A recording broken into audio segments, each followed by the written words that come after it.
ఈ అవకాశం ఇచ్చిన మీకు గౌరవ ముఖ్యమంత్రి శ్రీ నారా చంద్రబాబు నాయుడు గారికి నా హృదయపూర్వక ధన్యవాదాలు తెలుపుకుంటున్నాను. కులాల కొట్లాటలో వెనుకబడిన కులాలు, అత్యంత వెనుకబడ్డ కులాలు, దేవాలయాల్లో కూడా అడుగుపెట్టనివని పరిస్థితుల్లో వీళ్ళందరి జీవితాలు బాగుండాలి అని జాతిపిత మహాత్మా గాంధీ గారు ముందుకు తీసుకొచ్చింది. అలాగే జనసేనకి స్ఫూర్తి అయిన శ్రీ నారాయణ గురువు గారికి, అలాగే రాజ్యాంగ నిర్మాత శ్రీ బాబాసాహెబ్ అంబేద్కర్ గారికి హృదయపూర్వక నమస్కారాలు తెలియజేసుకుంటూ నేను స్పీచ్ని అంటే మా జనసేన అభిప్రాయం తెలియజేస్తాను. అధ్యక్ష, గత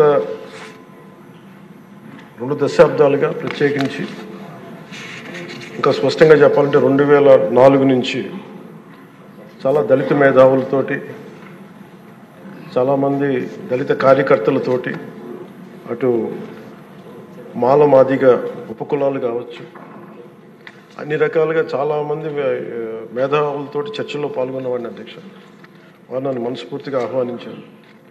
అలాగే బహుజన సిద్ధాంతం కానీ వీటి పట్ల ఆకర్షితులైన వాడిని. అందువల్ల నన్ను చాలాసార్లు ప్రత్యేకించి వర్గీకరణ గురించి అనేక పర్యాయాలు దీని గురించి మాట్లాడుతూ ఉండేవాళ్ళు.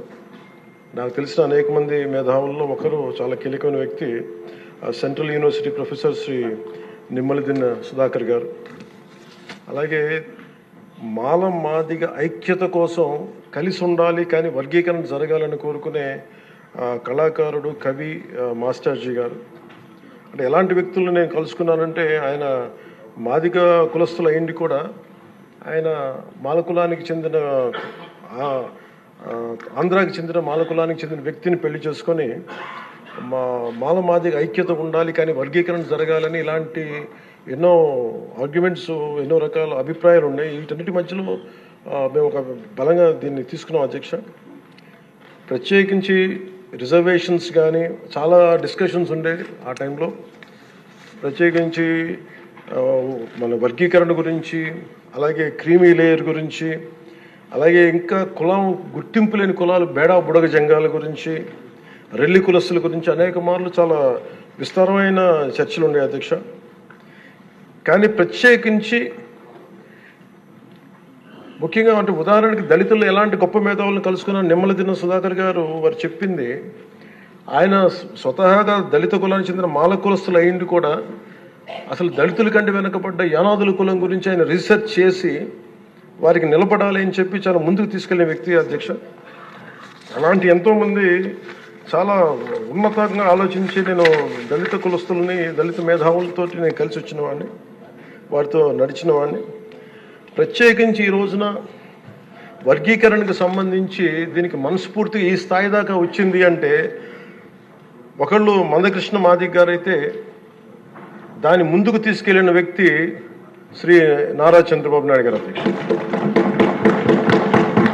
ప్రత్యేకించి మేము హైదరాబాద్ రోడ్ల మీద మేము తిరుగుతున్నప్పుడు మందకృష్ణ మాదిగ గారు ఎప్పుడు మాదిగ కులానికి వన్నె తెచ్చిన, ఆత్మగౌరవం అనే నినాదం తెచ్చిన మందకృష్ణ మాదిగ గారికి మనస్ఫూర్తిగా నేను వారికి నా ధన్యవాదాలు తెలుపుతాను. అధ్యక్ష, ఎందుకంటే ఒక చిన్నబుచ్చుకునే తరం నుంచి మిగతా కులాలకి ఏమాత్రం సర్నేమ్స్ అని అన్ని కులాలు పెట్టుకుంటాయి, కానీ మాదిగ కులం పెట్టుకోవాలంటే ఇబ్బంది పడే పరిస్థితుల్లో నేను మాదిగానే చెప్పగలిగే గుండె ధైర్యంతో, ఆత్మగౌరవంతో దాన్ని ముందుకు తీసుకెళ్లిన మందకృష్ణ మాదిగ గారిని అసెంబ్లీ సాక్షిగా మనస్ఫూర్తిగా వారిని అభినందిస్తున్నాను. అధ్యక్ష, అలాంటి ఆత్మగౌరవ పోరాటాన్ని ముందుకు తీసుకెళ్లి దాన్ని ఆంధ్రప్రదేశ్ ఉమ్మడి రాష్ట్రంలో ప్రవేశపెట్టిన ఘనత, దాన్ని ముందుకు తీసుకెళ్లిన ఘనత శ్రీ నారా చంద్రబాబు నాయుడు గారికి, మన గౌరవ ముఖ్యమంత్రి గారికి దక్కుతుంది. అధ్యక్ష, ఈ రోజున దేశ స్థాయిలో దీన్ని ముందుకు తీసుకెళ్లగలుగుతున్నాం అంటే, ప్రధానమంత్రి గారు దృష్టిలో పడింది అంటే దానికి నాంది ఆంధ్రప్రదేశ్ నుంచే పడింది. అధ్యక్ష,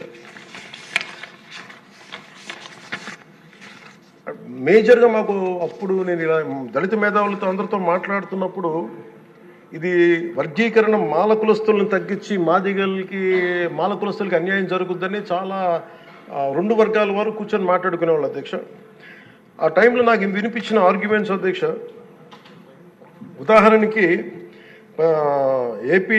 ఏపీలో మాల కులస్తులు, మనకి తెలంగాణలో మనకి మాది కులస్తులు ఎక్కువ అధ్యక్ష. అలాగే ఇది ఒక్కొక్క చోట ఒక డామినేట్, ఒక్కొక్క కులం సబ్ క్యాస్ట్ ఎక్కువ బెనిఫిట్ తీసుకుంది రిజర్వేషన్లో, ఇది మిగతా వాళ్ళకు కూడా చెందాలనే దానిదే ఈ వాదన ఇది. ఉదాహరణకి రాజస్థాన్లో అయితే మేఘవాల్స్, జాటోస్ ఎక్కువ తీసుకుంటారు రిజర్వేషన్లో. భైరవ కులస్తులు కానీ కోలీస్ కానీ దీన్ని తక్కువ శాతం తీసుకుంటారు. ఇక్కడ వాళ్ళు బెనిఫిట్ అవుతారు అధ్యక్ష రాజస్థాన్లో.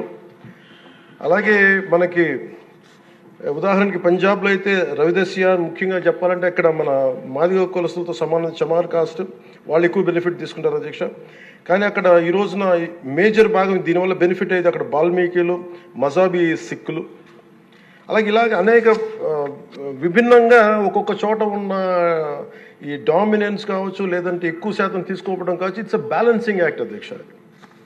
ఇది వీటన్నిటిని గుర్తించి మనస్ఫూర్తిగా ఈ రోజున నారా చంద్రబాబు నాయుడు గారి ఆధ్వర్యంలో ఈ రోజున ఈ ఎన్డీఏ కూటమి ప్రభుత్వం ఈ మా రిజర్వేషన్ వర్గీకరణ బిల్లుని మనస్ఫూర్తిగా జనసేన తరపు నుంచి మనస్ఫూర్తిగా మేమందరం సమర్థిస్తున్నాం అధ్యక్ష.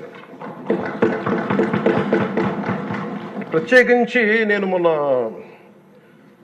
రాజీవ్ రంజన్ మిశ్రా గారితో మాట్లాడుతూ ఉంటే 100 నుంచి 10,000 లోపు ఉన్న దాదాపు 59 ఉపకులాలు, మా దళిత కులాలు, ఇవన్నీ మాలమాదిగా దళిత ఉపకులాలతో సహా 59 ఎక్కువ సంఖ్యాబలం ఉన్నాయి. దీన్ని ఎలా చేస్తారంటే 100 లోపు నుంచి 10,000 లోపు ఉండే 46 కులాలు అధ్యక్ష. కొన్ని కులాలు దాదాపు 30-40 మంది కూడా ఉన్నారని వారు తెలియజేశారు అధ్యక్ష.